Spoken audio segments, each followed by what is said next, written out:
Recently, Mr. Vundavalli Arun Kumar stirred up a hornet's nest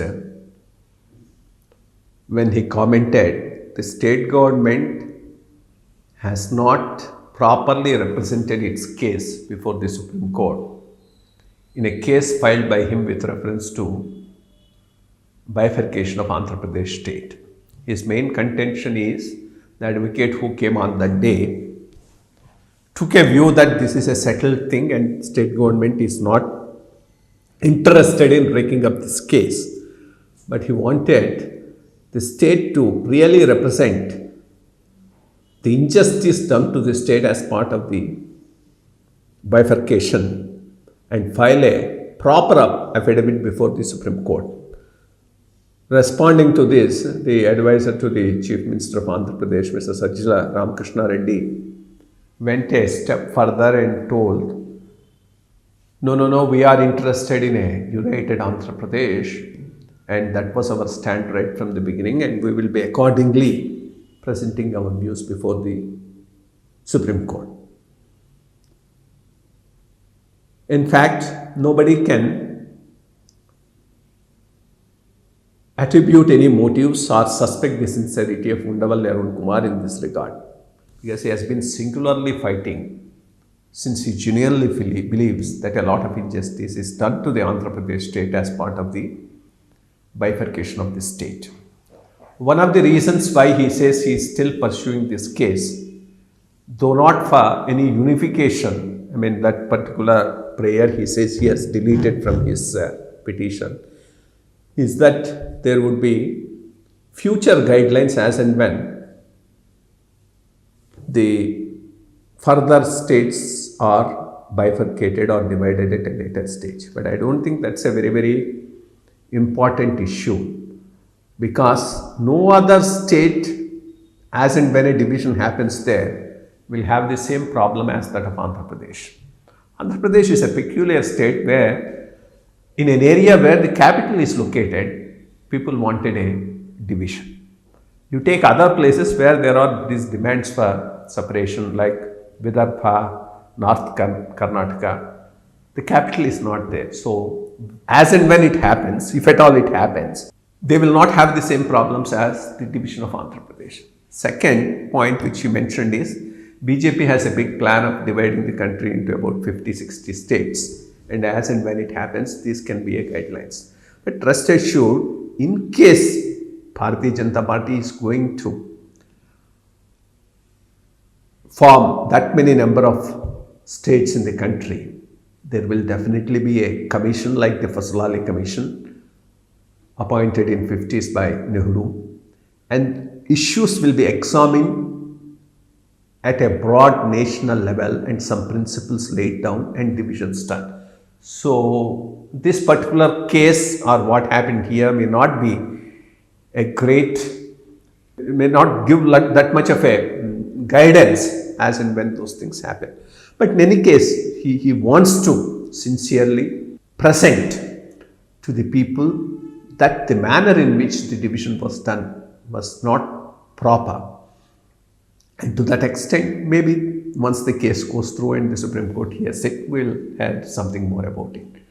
But the response of Mr. Sajjala Ramakrishna Reddy to this was a little peculiar. He is telling that we will be interested in the United States. In fact, 2014, if at all there is one party which was in private wishing for an early division of the state, it was YSRCP, because they knew in Telangana they had no hold, and if the elections were held in the United States, they had no chance of coming to power. But today, in a very hypothetical situation to a hypothetical issue, he gave a hypothetical answer stating that his party would be interested in the United States, which in any case is not going to happen, which is not an issue at all, even is not an issue with reference to the prayer that Mr. Vundavalli Arun Kumar has made before the Supreme Court.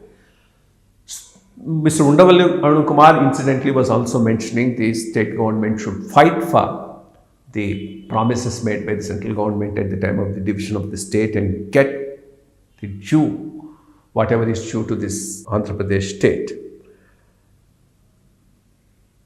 It is this aspect I would like to dwell upon a little detail in this particular video. The division issues can be bifurcated into three. One, the issues which have a bearing between Andhra and Telangana. Two, the promises made by the central government as part of the Bifurcation Act. Three, certain announcements made in the Parliament and other places which are not part of the Bifurcation Act. Let's first take the issues of bifurcation which are related to Andhra and Telangana state. The first most important thing is staff. The division of the staff is done very quickly, except the electricity utilities where the unions played a part, so it got complicated. This of course finally landed up in the High Court and then to the Supreme Court, and then there was this Dharmadhikari Commission which has been appointed, and they have clearly laid down the principles of division of staff between Andhra and Telangana, which is being followed now. So to that extent, that also is sorted out. So the staff wise, there is no issues. That brings us to Schedule 10 and Schedule 9 institutions. That is also bifurcated. On that also there is no issue. So that brings us to Schedule 9 and Schedule 10 institutions. Schedule 10 institutions are those institutions which are located exclusively in Hyderabad, but which had a jurisdiction all over the state. Andhra's contention is they should also be divided on the basis of the population. Telangana's contention is they should be divided based upon location. Similarly, Schedule 9, headquarters. The issue is only with headquarters, not with the other things, because other institutions, portions of those institutions are already geographically divided and started functioning. For example, APSRTC. The depots that are in Telangana have come to Telangana. Depots that are in Andhra have come to Andhra, and Andhra Pradesh Road Transport Corporation is separately functioning. Telangana Road Transport Corporation is separately functioning. The only issue that is pending division is the headquarters of the APSRTC located at Hyderabad, how it should be divided. The principles in the Act are very clear. It should be divided based upon the population ratio. And for this, a committee has been constituted, Sheila Bhede Committee. They have given their recommendations, but Telangana refused to accept it. So again, this has also landed up in the Supreme Court. And the value of these Schedule 9 institutions are not 1,60,000 crores or something like that, which Mr. Vundavalli and Kumar mentioned. 1,60,000 crores is including the local unit value. Those are already divided and are there with the respective states. So the headquarters as such may be around 25,000 crores, not more than that. And even that, the process of division is now stuck in the courts. And it is for the courts which have to finally give a verdict on both Schedule 9 as well as Schedule 10. The other one is, of course, the water resources. Water resources, there is a peculiarity in the sense, wherever you have a river, you have the problems of upper riparian and lower riparian because it comes from one state to the other. But here, you have the problem of side riparians because this river itself, in fact, is the boundary between both the states. So that's why all those headworks on the Krishna River are taken over by the central government, and center is now administering them. And the water division is going to be the most complicated and long drawn out. Maybe the tribunals and finally the Supreme Court will have to settle it. So that leaves us the promises which have to be implemented as part of the AP Division Act. Schedule the educational institutions which were promised. All of them are already established and running. Running, in fact, quite early. There's a time of 10 years given for their completion, but within 5 years they have already been made functional. So that's one thing for which one has to give credit to the central government, which none of us will give, and keep on accusing them as if nothing has been done. So as far as the education institutions are concerned, all have been established except the Petroleum University, that again could not be established because the land has not been located and given over as required by the state government. Then the infrastructure institutions. As far as the infrastructure things are concerned, modernization of the airports has already been done as promised by the central government. Dugirajapatnam port was promised by central government, but there was an environmental issue. They were willing to consider an alternative for it, but state government wanted to take up the construction of the Ramayapatnam port. Instead of declaring it as a major port, they declared it as a minor port and taken it over. If they have declared it as a major port, definitely the whole funds would have come from Government of India, but of course the management also would have been with Government of India. This is something peculiar with the state government, both Telugu Desam as well as YSRCP. They want central funds, but they want local contracts. The Ramayapatnam port, they want the Government of India to give the funds, but the management, construction, everything, they want to do it. I think that's a very central government would accept for that. Similarly, Polavaram, which is what should have been implemented by Government of India, state government took over. And now you blame the center and you inflate the estimates and the rates. So this is something that's going on with the state government. So that leaves out the port issue. And then Vizag-Chennai Industrial Corridor is already operationalized and is functioning. So that's another thing which has been implemented by Government of India. That leaves us two major public sector institutions whose feasibility was to be examined as per the AP Bifurcation Act. One is the Kadapa steel plant and another is the crude oil refinery at Kakinada. Both on examination are found to be unviable. Second, as on date, central government as a matter of policy is not setting up any PSUs. Nowhere in the country. So these two PSUs will be set up separately when there is no specific bifurcation act mandate. It may not really happen. But HPCL refinery at Vizag has been expanded with a huge investment, even though this new greenfield one has not been taken up. The best way of doing this would be whatever is the investment that is going to come for the Kadapa steel plant or for crude oil refinery at Kakinada, quantify that, ask for funds, additional funds under different schemes of Government of India in terms of infrastructure, roads, railways, smart cities, etc. Maybe that amount can come in that form. But for that, the state government should have a clear idea of giving a form end to these bifurcation issues.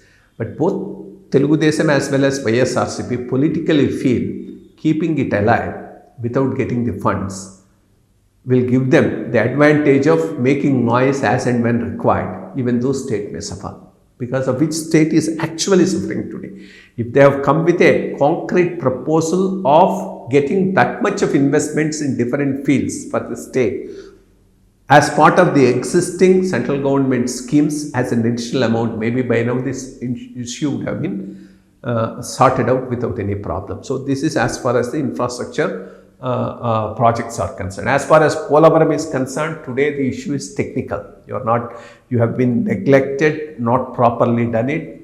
You got stuck with the technical issues which need to be sorted out. Funds as required have been given and central government is willing to give further funds. But then first the construction has to go out, and for that the technical issues need to be sorted out. Then the resource gap for the year 2014-15, where a bloated amount, including all the freebies that the then government was trying to give, was pushed into that, and a huge amount of about 16,000 crores was asked from Government of India. Government of India has committed itself to whatever is the actual additional expenditure because of division, came to that about 4,000 crores and has given it. A little more is due, and which they are willing to give it. As far as the backward area grant is concerned, it's about 50 crores per district for those 7 districts. Both Rayalaseema is northern Telangana, spread over a period of I think 7 years, which is coming to about 2,100 crores. Out of it, 1,750 crores is given. Balance they are willing to give. Government of Andhra Pradesh is yet to submit the UC for the earlier amounts that they have taken. So that's where it stands.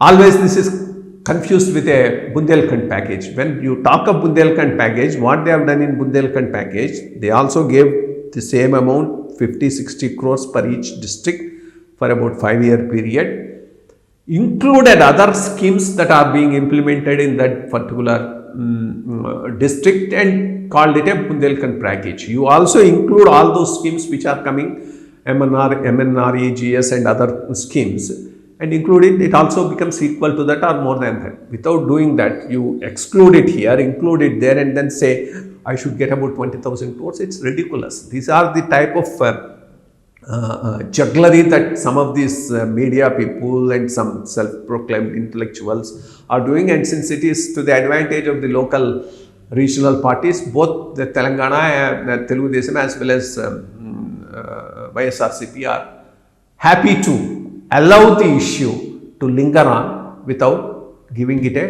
final full stop. So this is broadly the issue about the division issues. They can be sorted out and a finality given, and then progress taken up as required in the state. But both the regional parties find it advantageous to keep it pending and keep on getting it out as an issue as and when it politically suits them. But Government of India, in addition to what has been promised in the Bifurcation Act, has given a number of things to the state as part of its regular schemes. A lot of funds are coming on national highways, railways, smart cities and others. And all of that is coming based upon the need, based upon the requirement as part of a all India agenda of development and growth. So I think people should realize the issue of bifurcation and promises as is being played out by both these regional parties is not real, but something they are doing to suit their political gains. And for their own failures of bad governance, fiscal irresponsibility, both TDP as well as YSRCP today wants to show BJP as the cause, whereas the actual problems lie within the state of both the chief ministers who have let down a divided state with huge resource base with a great potential for growth. For more updates, like, comment, subscribe to our channel. Hey darlings, గంటని click చేయడం మర్చిపోకండి.